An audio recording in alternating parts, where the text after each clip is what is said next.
Self-isolation or not, we're always looking for a more convenient way to do things, and working out is no exception. Today on InvestedWeAre, I'll be giving you a more convenient way to work out, and that's using resistant bands. Also, don't forget to hit the subscribe and notification button for future uploads, and if at the end you're interested in getting your own set of bands, I've put a link in the description below. So let's get to it. Now we'll be looking at resistance bands. More specifically, loop style bands, because they're more convenient for what we're trying to do. I'll be giving you just a bit of tips and enough to get started using the bands yourself. Generally, and for me, I think bands are convenient because they're as effective as using freehand weights. They're useful for anyone of any fitness level. You can use them anytime and anywhere. There are so many different workouts that you can get done just using the bands. When it comes to space, they're much more convenient. Just imagine having an entire rack of dumbbells. With just a couple of bands, you're good to go. Now, why are bands so useful to us? That's because of something called linear variable resistance. To make it very simple, it's the more you stretch the band, the harder it gets. Because of this, we're able to have varying levels of resistance with just a few bands. Now, bands have varying ranges.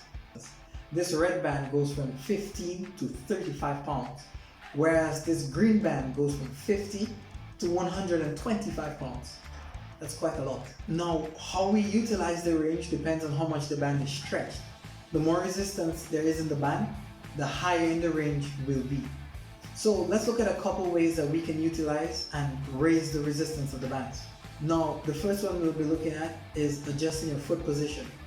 Now, by widening your stance while on the band, you'll increase the resistance, also increasing the difficulty of your workouts.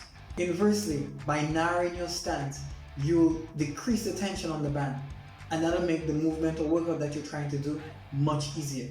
The next one is adjusting your hand position. Now, by grabbing lower and lower on the band, you're able to increase the resistance and also adjust in increments. As you can see, the lower we hold the band, the more resistance there is in the band and the harder it is to do the workout. But by sliding our hand up slowly, bit by bit, we're able to adjust the amount of resistance that we have in increments, making it easier to go about our workout. Now, the method we'll look at is adjusting your distance from the anchor. Now, with band workouts, there are anchored and non-anchored workouts. By anchored, I mean either tying the band to a bar or by using something called a door anchor. It's something that you tie the band to and you can put it on different heights of the door. By doing this, you're able to keep the band stable and change the type of workouts that are available to you according to the height. Now, by non-anchored, I mean that we're no longer using a bar or the door anchor, but we're using our own bodies to anchor the band for the workout. Now, if the band is anchored, we can increase our distance away from the anchor point.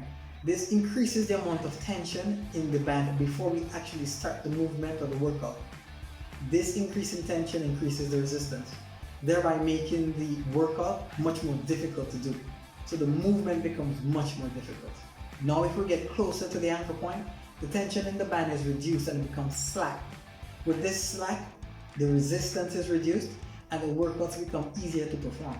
The last method I'll be talking about is using multiple bands to increase the resistance.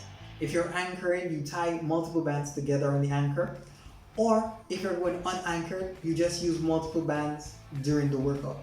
Using multiple bands to increase the resistance and also using the previously mentioned methods gives you greater control, changing the resistance and upping the quality of your workouts using the bands.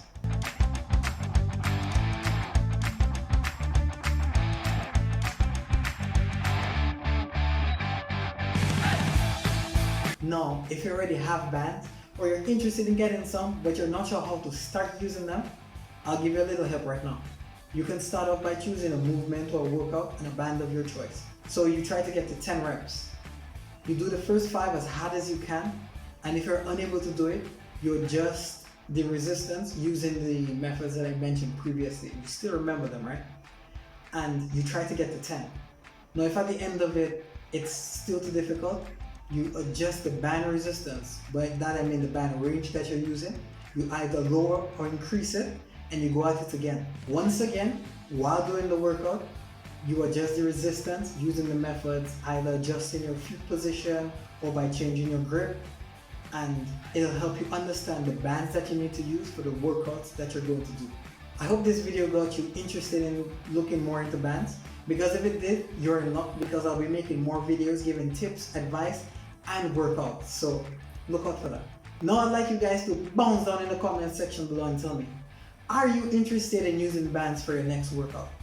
Also, if you enjoyed the video, don't forget to leave a like, subscribe, and share this with anyone who would also get interested in using bands for a workout.